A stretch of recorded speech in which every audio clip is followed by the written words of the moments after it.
شام کے 5 بجے ہیں۔ السلام علیکم، یہ ریڈیو پاکستان ہے۔ سمینہ وقار سے خبریں سنیے۔ پہلے اہم خبروں کا خلاصہ۔ وزیر اعظم نے سرکاری اداروں کی شفاف انداز میں نجکاری کا عمل تیز کرنے کی ہدایت کی ہے۔ صدر نے کہا ہے کہ حادثات کی روک تھام کے لیے ٹریفک قوانین پر سختی سے عمل درآمد اور محفوظ سفر کے بارے میں عوامی آگاہی بہت اہم ہے۔ وزیر خارجہ نے پاکستان میں سیلاب سے متاثرہ افراد کی مدد کرنے پر اقوام متحدہ اور عالمی بینک سمیت عالمی ڈونرز کو سراہا ہے۔ ترکی اور شام میں تباہ کن زلزلے سے ہلاکتوں کی تعداد 11,000 سے تجاوز کر گئی ہے اور متاثرہ افراد کی تلاش اور مدد کی کارروائیاں جاری ہیں۔ اور اب خبریں تفصیل کے ساتھ۔ وزیر اعظم محمد شہباز شریف نے نجکاری کمیشن بورڈ کی سفارش پر سرکاری شعبے کے اداروں کی نجکاری کا عمل تیز کرنے کی ہدایت کی ہے۔ انہوں نے آج اسلام آباد میں سرکاری شعبے کی صنعتوں کے اداروں سے متعلق اہم جائزہ اجلاس کی صدارت کرتے ہوئے کہا کہ نجکاری کے عمل میں شفافیت اولین ترجیح ہونی چاہیے۔ وزیر اعظم نے کہا کہ حکومت سرکاری شعبے کے اداروں کی نجکاری کی حوصلہ افزائی کرتی ہے۔ انہوں نے کہا کہ نجکاری کا عمل شفاف انداز میں اور بہترین بین الاقوامی طریقہ کار کے تحت مکمل ہونا چاہیے۔ وزیر اعظم شہباز شریف نے خصوصی ٹیکنالوجی زونز اتھارٹی کی کارکردگی پر برہمی ظاہر کرتے ہوئے ادارے کو فعال بنانے کی غرض سے ایک کمیٹی تشکیل دی ہے۔ آج اسلام آباد میں ایک اجلاس کی صدارت کرتے ہوئے انہوں نے کہا کہ وزیر خزانہ اسحاق ڈار کمیٹی کے سربراہ ہوں گے۔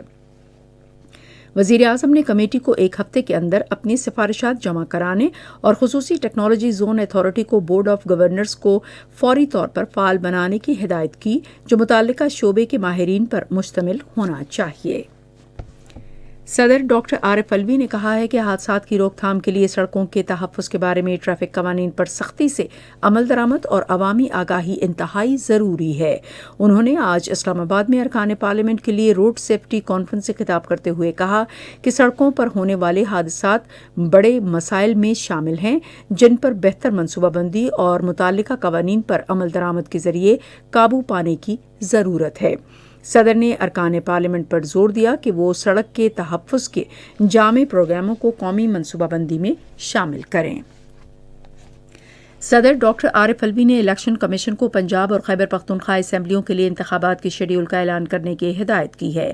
چیف الیکشن کمشنر کو ایک خط میں صدر نے پنجاب اور خیبر پختونخوا کی صوبائی اسمبلیوں کی تحلیل کا حوالہ دیتے ہوئے کہا کہ آئین کے آرٹیکل 224(2) کے مطابق اسمبلیوں کی تحلیل کے 90 دن کے اندر انتخابات ہونے چاہیے۔ انہوں نے کہا کہ آزادانہ اور شفاف انتخابات کا انعقاد الیکشن کمیشن کا اولین اور لازمی فریضہ ہے۔ وزیر خارجہ بلاول بھٹو زرداری نے پاکستان میں سیلاب زدگان کے لیے فوری امداد کے لیے عالمی بینک سمیت اقوام متحدہ اور تمام عالمی امدادی اداروں سے اظہار تشکر کیا ہے۔ انہوں نے آج کراچی میں سیلاب زدہ علاقوں کی بحالی کے بارے میں ایک کانفرنس سے خطاب کرتے ہوئے پاکستان میں سیلاب سے متاثرہ علاقوں میں اقوام متحدہ کے سیکرٹری جنرل کے بروقت دورے کو سراہا۔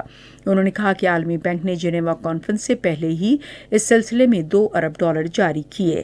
وزیر خارجہ نے کہا کہ ہمیں مکانوں کی تعمیر کے لیے مزید $1.5 ارب کی ضرورت ہے، جس میں سے عالمی بینک نے $50 کروڑ دیے ہیں، جبکہ سندھ حکومت اور وزیر اعظم شہباز شریف نے $25 کروڑ فراہم کرنے کا انتظام کیا ہے۔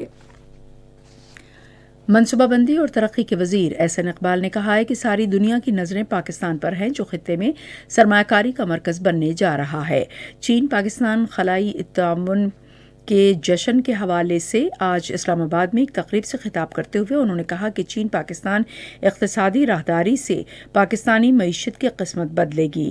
وفاقی وزیر نے کہا کہ جب کوئی ملک پاکستان میں $1 کی سرمایہ کاری کے لیے بھی تیار نہیں تھا، ایسے میں چین نے سی پیک کے تحت $46 ارب کی سرمایہ کاری پر رضامندی ظاہر کی اور دنیا کو پیغام دیا کہ پاکستان سرمایہ کاری کے لیے محفوظ ملک ہے۔ ترکی اور شام کے زلزلے سے متاثرہ علاقوں میں تلاش اور امداد کی کارروائیاں تیزی سے جاری ہیں، جہاں 7.8 شدت کا تباہ کن زلزلے سے جاں بحق افراد کی تعداد 11,000 سے تجاوز کر گئی ہے۔ اموات کی تعداد میں اضافے کا خدشہ ہے کیونکہ امدادی کارکن شدید سردی کے باوجود ہزاروں منہدم عمارتوں کے ملبے سے زندہ بچ جانے والے لوگوں کو تلاش کر رہے ہیں۔ متاثرین کے عزیز و اقارب اور پاکستان سمیت دنیا بھر کی امدادی ٹیمیں بھی زلزلے سے شدید متاثرہ شہروں میں امداد اور بچاؤ کی کارروائیوں میں شریک ہیں۔